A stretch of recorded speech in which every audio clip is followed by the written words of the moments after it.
Hi, my name's John Weber with Schneider Electric. We're going to be talking about DC coupled systems today and leveraging the energy storage that you have on site along with solar or other renewable sources, including microhydro, as well as wind. What we're going to be covering today's presentation is talking about exactly what a PV system is, because there's several different types, AC coupled, DC coupled, as well as just straight grid tie, as well as exactly where DC coupled systems really shine within a solution, how we can use that energy storage to consume power on site, as well as leverage what's already there for a backup system, so creating AC power when the grid goes down to keep the lights on, as well as once we've chosen that system, how do we know that it's the right solution? And then, of course, the big question is energy storage, and how do we bring in the right amount of storage, and what's the right depth of discharge? There's a lot of things to cover within energy storage choices. And then finally, once everything's put together, installed, how do we make sure that system is running well? And how do we make sure that we're keeping up with seasonal changes as well? Schneider Electric takes your safety very, very seriously. So please, when you're working with our equipment, take the time to look through the first few pages of the manual where it does cover the safety warnings. There are some things that are different between each product. If it's a grid tie inverter versus a off-grid or battery-based solution, you may want to make sure that you understand exactly what some of the differences are between those installs and taking the safety into account. So what is the real difference between choosing a grid-tied system, AC coupled, and DC coupled solution? We'll kind of cover the next few slides, really diving into exactly what those differences are and helping make the decision what's going to be the best choice for the needs of the solution on site. So what exactly is a grid-tied system? This is a solution that depends on an AC source to produce power.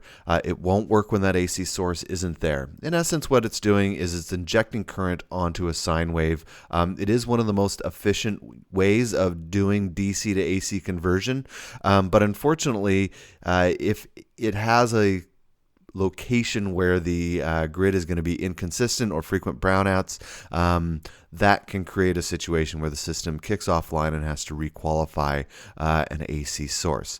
Where this system typically shines the best is when you have consumption during the day or during peak solar hours, and you're trying to get the most out of that solution and not too concerned about having a backup or having that system work when the grid goes down. So next up would be our AC coupled solution. And the reason that somebody may want to do an AC coupled solution, and very typically, is that a grid tie solution already exists there and you're wanting to add energy storage to that solution. So it continues to work during a power outage, and you can charge the batteries during a power outage with that AC coupling. It does sometimes require some advanced control solutions to manage that power so we don't accidentally overcharge those batteries. When we talk about not working with a generator, you're going to have to put in a switch of some sort so that we don't ever accidentally, if the generator's running, sell power from the grid tie inverters onto that generator. Some very bad things can happen there. So typically what happens is that if the generator is called to start up, that also just simply opens up or disconnects the grid tie solution as it's coming in, and that allows us to then charge off a generator, but then go back to the renewable source if it happens to come back. Also, it is a very efficient use of solar, again, if that consumption is during the daytime use, which is why a retrofit makes a lot of sense. If you're trying to use it on a daily cycling application, of course, we're passing through this DC-based inverter twice, and so that can create some inefficiencies there when we compare it to just straight DC coupling. And of course, there's a lot of extra material here that adds cost, and so if you're trying to choose between DC coupling and AC coupling to start out with, unless those loads are coming in during daytime hours, DC coupling really makes the most sense because it does give you the most control and versatility over a total solution, and adding something like a secondary AC source of a generator can make it quite easy. With all things in life, of course, there's some give and take. When we look at DC coupled solution, it does allow for the best control over our solar production. Because we have the battery bank, which kind of acts as an energy sink, if you will, the system knows exactly how much storage we have, and based on the voltage, the charge controller react if the inverter, in this case with the Connect SW, goes into a load support, or if the batteries are already full and it starts producing power for a load, then of course the charge controllers will begin to increase the amount of power that they're producing into it. So it's a nearly 1-to-1 ratio with those.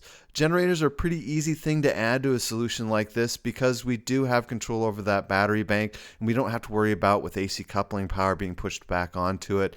Makes for a really nice solution. Of course, the give and take of it is that if we have daytime consumption and that's our primary consumption, again, grid tie or maybe AC coupling could be the best solution. But for a true cycling application where we're asking for energy 24/7, then DC coupling is where it really starts to shine as a total solar solution. Especially with things like self-consumption, where we're choosing to try to use the solar production, even during the daytime, over the grid, we can actually inject current because the inverter itself actually knows what's passing through it. And with some settings within the Connect SW, we can inject current into that. And that's pretty much called load support. So we can get the best of both worlds with consuming power 24/7, as well as bringing in a reasonably sized generator so that we can use as much of that system as possible. With DC coupling, of course, that one next step is again, it's a very versatile solution, and if we're trying to support that power for 24/7, this is the ideal solution. We have that direct control, again, over the battery voltage, and we have that communication between these Schneider Electric charge controller, that be the MPPT60 or the MPPT80, communicating over ZAN bus to the system. And of course, this is what allows us to be independent of the grid and even continues to work when the grid goes down. The other nice thing is that if we do bring other DC charging technologies in, say wind or micro hydro, as long as those units have a high set point, they're trying to bring the batteries up to 14.4 volts or on a 48 volt system, 57 or maybe 58 volts maximum, it really makes for a nice solution because we can continue to use that power because the inverter itself doesn't really care. It just sees the battery bank and provides that power to it. And of course, again, with generator support, we're able to inject current on a reasonably sized generator. So we don't have to bring some monster in there that's sized for just that one big load. So if a big inductive load comes on, gosh, we got a size for that one load. Instead, we can kind of size for the nominal loads plus charging and allow the inverter to step in and actually support a smaller generator when a very large load comes on. In particular, we talk about inductive loads. So where within in the world does DC coupling really makes the most sense? The nice thing with this solution is that it continues producing AC power, of course, when the grid goes down.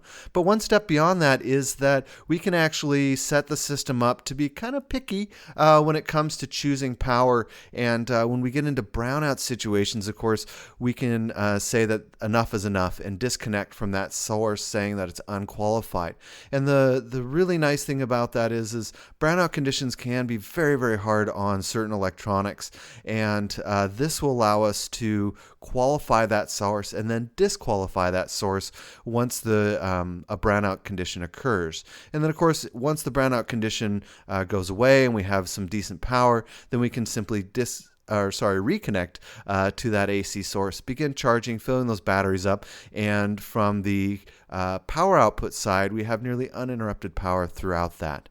So again, regions where grid power is inconsistent or very, very dirty, as well as if regions where price for power is very, very high, with the example that I've been using, which is the Connect SW, we can't sell power back to the grid, but sometimes that's a good thing because places like Jamaica actually spin the meter forward if you accidentally sell power back. So we want to make sure that when you're choosing an inverter and you're choosing the setup for that programming, we'll be going on to talk about the Connect XW next, but if you do grid tie, sell in a region where it's unfriendly, bad things can happen from the power company getting mad at you or just spinning that meter forward when you thought that you'd be spinning that meter backwards. That's where that load support comes in and where we can inject current on the output of the inverter.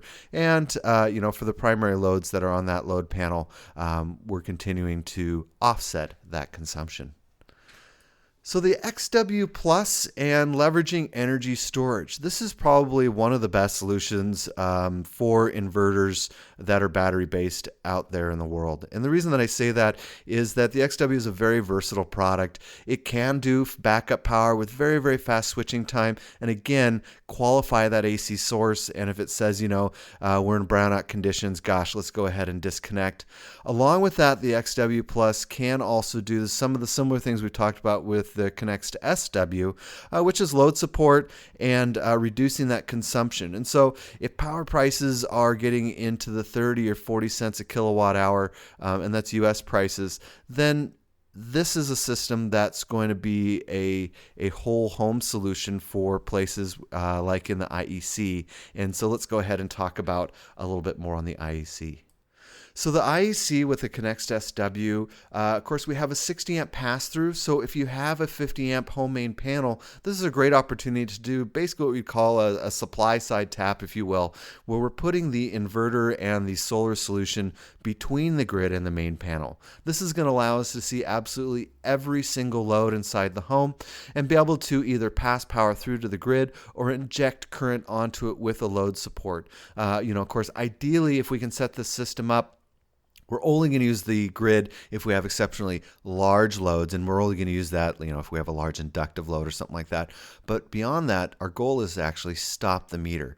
And the charge controller, of course, is going to react by injecting extra current. So if the batteries are full, the system's in pass-through, and then load support comes in, we're able to actually have the solar charge controller begin injecting more current onto the batteries as the inverter draws it out. So again, that one-to-one idea and holding that main panel. Of course, if you add a transfer switch to that system, we can actually choose to disconnect from the grid completely, and you can control through a timer or something like that when that would occur. Of course, the nice thing with this solution as well, the XW Plus has two AC inputs, unlike the Connects to SW. So it has an internal transfer switch for managing power from the grid or from the generator. So if the grid's not there during an extended power outage and you want to bring a generator into the solution, very easy to do. Bring that generator in with load support. The Connects to SW knows that it's got a secondary source, and you can custom program that system so that it acts differently, knowing that there's a generator as the AC input versus the grid. So charge controllers. This is something where within the Schneider Electric product line, you have two really nice choices. With the MPPT 60, it allows adding secondary or third strings of solar to an MPPT 60 fairly easy. What I like about it compared to some of the other products that are out there on the market is it is passively cooled. So it is a completely silent operation, and it truly is a standalone solution. So you don't need really any extra equipment beyond the MPPT 60. So just kind of step outside of a DC coupled solution where we're using an inverter with the MPPT 60 because you can program it right there on site. If you're adding it to an existing solution outside of the Schneider Electric product line, very easy to do. With the MPPT 80, this is a very unique product in that it has a 600 volt string inverter allowance. So we can build these very, very large strings, which is going to reduce the overall cost of the solution. The MPPT 80 in comparison does cost a little bit more, but then when you're taking out the balance of systems that would be required for something like the MPPT 60, and as well, because if you have longer distances to run, the cable sizing starts to go up. The MPPT 80, where you've got it set, at 500, 550 volts nominal, then you can use very small conductors within that solution compared to the 60. So what you would have spent on the 60 price-wise compared to the MPPT 80, those two kind of become one-to-one or even when we start looking at the fact that the MPPT 80 can definitely bring down costs in the balance of systems around it. And then finally, the MPPT-80 is a little more efficient on overnight consumption. We're talking a few watts here, but it's worth mentioning that the MPPT-80 does consume just a little bit less power to keep itself going and ready to go for the next morning. For a lot of places in the world, the Connext SW is a very nice choice. Because we have integrated switchgear for it, it makes bringing the solution together very, very easy, and you can use the knockouts to give yourself a display along with the comm box to be able to see that system through Insight from anywhere in the world. It is the most value add system that's out there for battery backup or an off-grid solution. Of course, it is 50-60 hertz switchable, and we have a 230 and 120/240 solution. Another nice thing that's worth noting about this system is that it can take a 120 input and produce 240 output. So it reduces some of that cost when we start looking at things like autoformers, if you're going to need that or not. With the Connext SW, of course, at its heart, it is a DC to AC power supply that produces a pure sine wave. It is also an inverter charger, so it can take power from an AC source and charge those batteries. And again, compared to a lot of other solutions out there from competitors, or maybe even compared to the XW Plus, if you're looking for a smaller size solution, this is definitely the most cost-effective way of bringing in a pure sine product into this, as well as with some of the pre-wired options that we have with our load panels. You can bring the solution together very, very quickly and very, very easily. So continuing the same idea when we talk about residential self-consumption with DC coupled solar, we have a lot of different ways that we can leverage using that solar. In particular with the Connext SW, of course, just simple battery backup is very, very easily done. You simply move the circuits that are important for backup from a main panel out to a AC sub panel for those residential loads. Of course, AC support and enhanced AC support mode allows the inverter to use the batteries and then make sure that the batteries are completely charged before using them again. A lot of manufacturers don't take that into account. And so if you don't have prime solar days, day after day, you can end up discharging the batteries and leaving them in a partial state of charge, which over time can reduce their battery life. Of course, finally, when we talk about peak load shave, these are areas where especially you have something like tiered pricing and you want to set up timers within the solution to actually begin load shaving at certain periods of time. Usually here, like in North America, we're looking at times somewhere between 4 p.m. and 10 p.m. Usually that's when, of course, people get home and air conditioners come on, ovens come on, and a lot of consumption occurs during that time. And so by setting up timers, we can make sure that the PV charges those batteries and sets the system up ready to go. And then once that timer is hit, we simply start injecting current and cut that consumption during those peak times down, and therefore we are peak load shaving. So how much storage is really needed for these different types of applications? Of course, with backup power, we need to understand the loads that have been moved from the main panel over to the secondary load panel that are going to be backed up during that power outage. Understanding the behavior of the client, especially if we're going to be allowing just standard plugins to be used, which is common, but are they going to start plugging things in, especially convenience items that can be high consumption, anything from a coffee maker to hair dryer, those are convenience items, and understanding if the client's willing to move those around can change the size of the battery bank. Of course, education is probably the most important thing that can be done to set expectations. So when setting up energy storage, are we looking at a 12-hour power outage or are we looking at a full 24 power outage?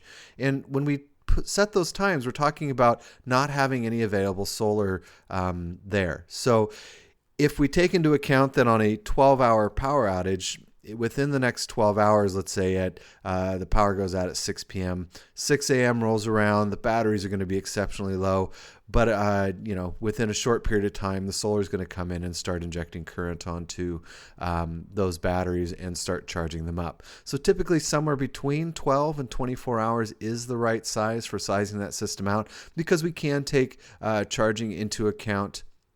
Of course, If the system starts to get quite large, you may have to start kind of balancing the idea of bringing in a generator to supplement power, because a natural gas generator can be a really nice way of somebody saying, I need 3-4 weeks worth of backup, and here's the reasons why. You start looking at energy storage to guarantee those numbers, and it can get exceptionally large. Bringing in a generator can alleviate that, and using an XW Plus along with it, because it has that dual AC inputs, makes for a really nice clean solution overall.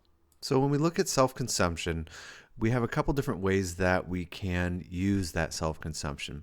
If really the primary use for using energy storage is backup power, we can set that self-consumption for a float voltage on the batteries, which simply means that if the batteries are full, then there is extra solar. We can actually produce power to offset the consumption with inside the home without dipping into those batteries. The second way that we can attack that self-consumption model, of course, is allowing ourselves to dip into those batteries on a daily basis, understanding that we're going to need solar to recharge those batteries. And so it is current-based on the amount of current that we want to support passing through that inverter. So what we're self-consuming in this site is really the loads that are on the AC output of the inverter. So take that into account as well. The inverter is only aware of what's on its output. So if you only put a very small amount of backup onto there, then the self-consumption offset is going to be fairly small as well. The nice thing with this system is that we can pretty much guarantee that we're not going to dip too far into those batteries. Since we already have an AC source there and we're talking about self-consumption, the system's going to basically, once that state of charge has been hit, and injecting current onto that solution and just give it over to the grid.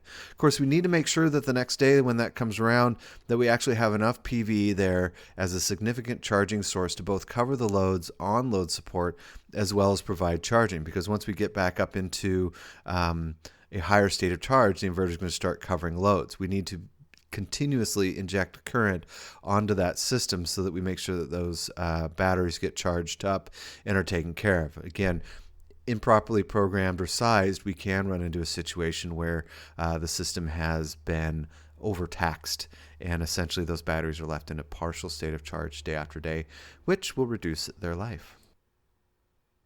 So the kind of two competing technologies that are out there right now, and yes, there are some others as well, but primarily there's a lot of talk about lithium-ion storage and a lot of talk about, of course, the good old lead acid battery. Of course, there's two different technologies with lead acid battery. There's the sealed and the flooded versions of those batteries. But really, we talk about lead acid and how much we can discharge those batteries. The rules are going to hold the same between sealed or flooded. Lithium ion, of course, is very different and doesn't necessarily mind being in a partial state of charge.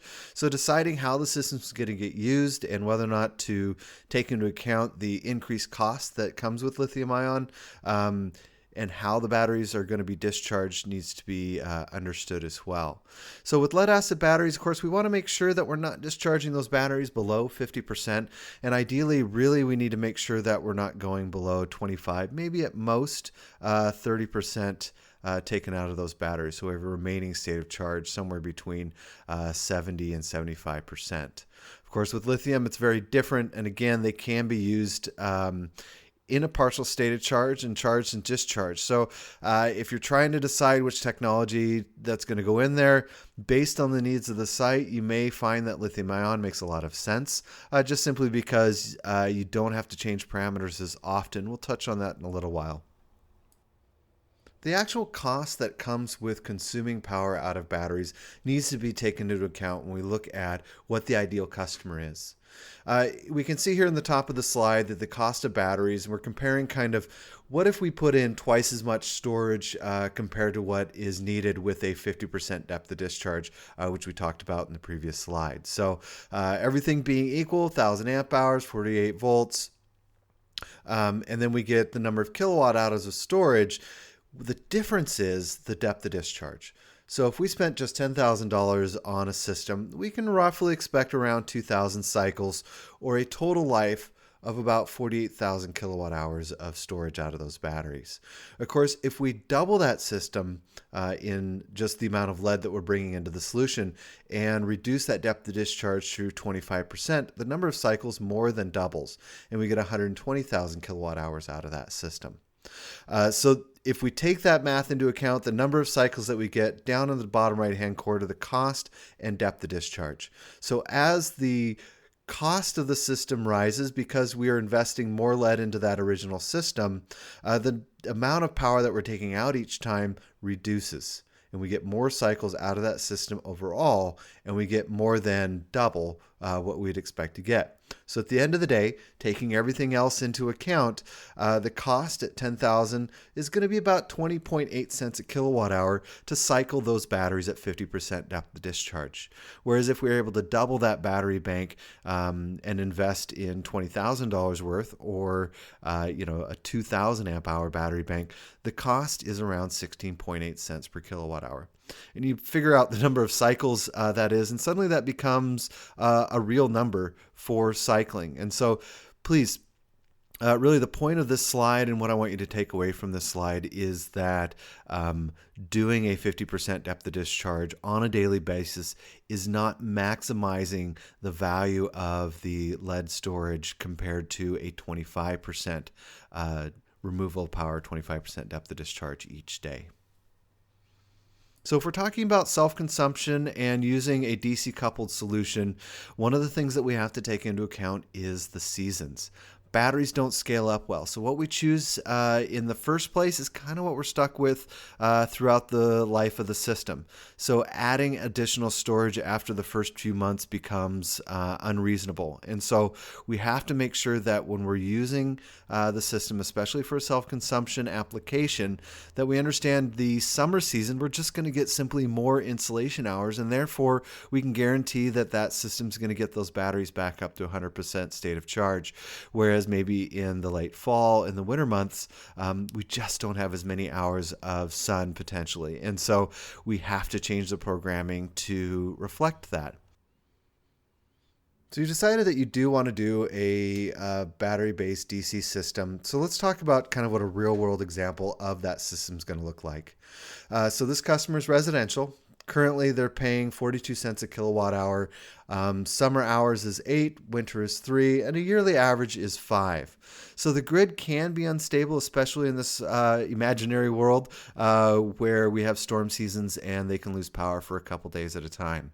So peak consumption in this model is between 5 and 9 p.m., and that customer is consuming about 10 kilowatt hours during that period.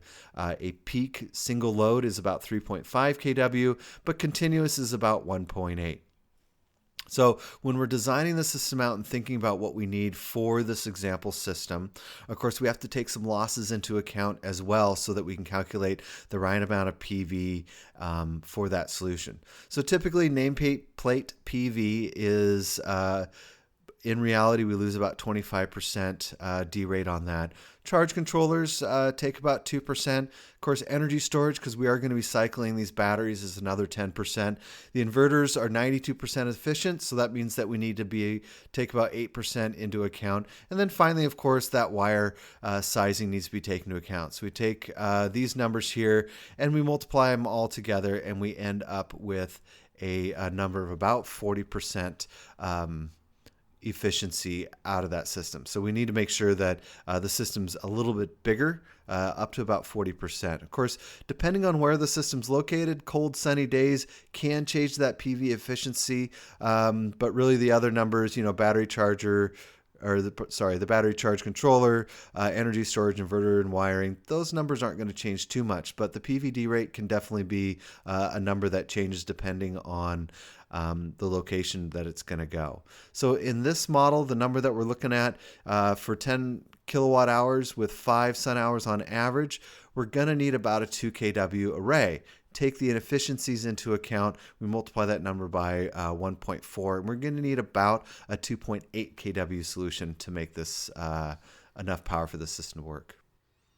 So as an example system, because we have about 58 amps, because we're working with a 2.8 kW solution, we can use either the MPPT 60 or the MPPT80. Really, that comes down to how you end up configuring, either with multiple strings of panels or with the MPPT80, we can possibly do a single string to wire that solution together. For inverters, we really do have that choice between the Connext XW Plus because it has that dual AC input. So if a generator is going to be part of that solution, the best and easiest way to bring that together, of course, being able to do grid tie, load support, and have some room to grow because the size of the system is just larger with the XW Plus.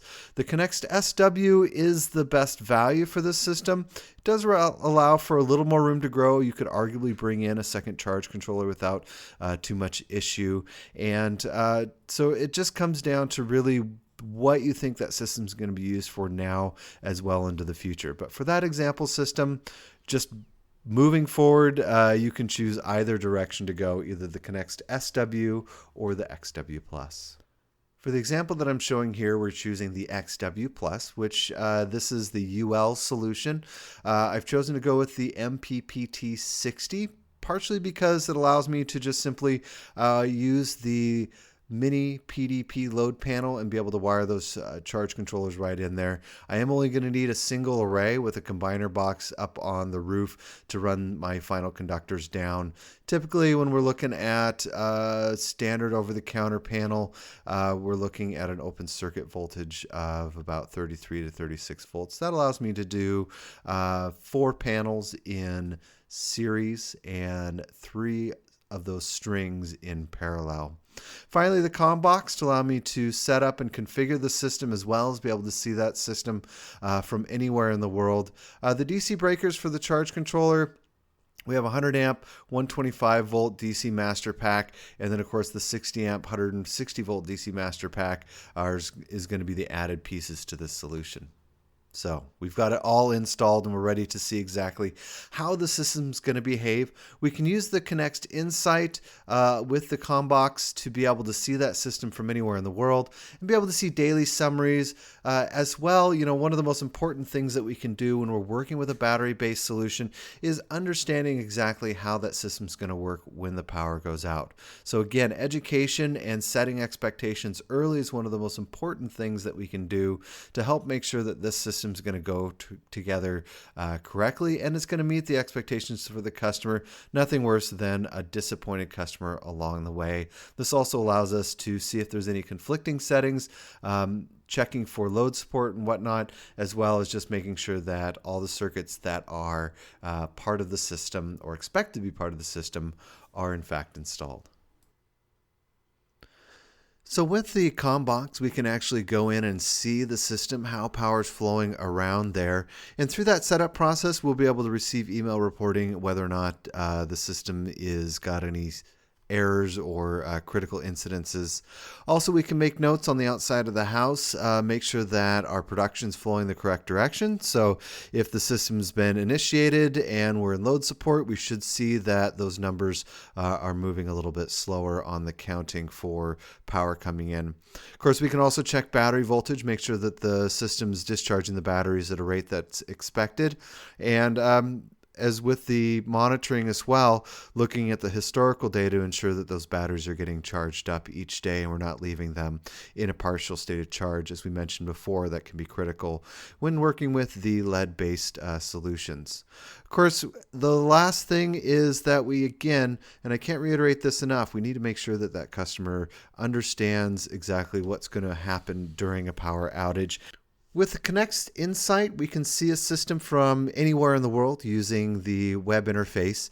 And the nice thing with Connext Insight, of course, is that we can see both decentralized grid tie sites using the Connext CL, which we really haven't talked about, but the battery-based solutions we can definitely differentiate. Just simply by looking at the system, we can see the Connext symbol, and there's a small battery symbol there up in the corner, and that's how we differentiate between those two. Of course, looking at this screen, we can see that there's one there near Tennessee that's having a bit of problems. We can easily, at a glance, look at a system and then dig into exactly what's happening there and make sure that we understand what's going on and whether or not we need to roll a truck. once we dig into this solution and see exactly the power that's moving around here, we have a very easy view. We can look at historical data as well from the week, month, year, or even the lifetime of the solution, see where that power is going for backup and off-grid solutions, go into the battery energy. So we'll go through a couple of these slides, just show you exactly what the system's capable of doing. It's pretty neat stuff. Let's go ahead and look at exactly what we can kind of interpret from some of the data that it's displayed through the Connext Insight. If we're looking at solar energy on a battery-based system when it's DC coupled, probably one of the best things to look at is whether or not our production is matching our consumption. Here we can see that we have the load output and the PV output displayed within the system. Load output being orange and the PV output being blue. We can see here that the load output is quite a bit more than the PV output, so we can expect that the battery voltage would be dropping, and that without an external source, eventually we're going to need to add some more power to the system, either through generator charging, or if we had a sizable battery bank, wait till the next day during that installation period. But if we see this time and again, especially if we go from the daily view out to the weekly view, and we're seeing these kind of numbers, definitely the system's going to need an alternate charging source, or perhaps it's time to upgrade the system to a larger array. In this example here, again, we can see the battery charge. We can also see PV input along with generator input. So we definitely have a mixture going on here within this solution as an example. But again, really the point of this is to show that we can choose exactly what we want to see here within the parameters of Insight.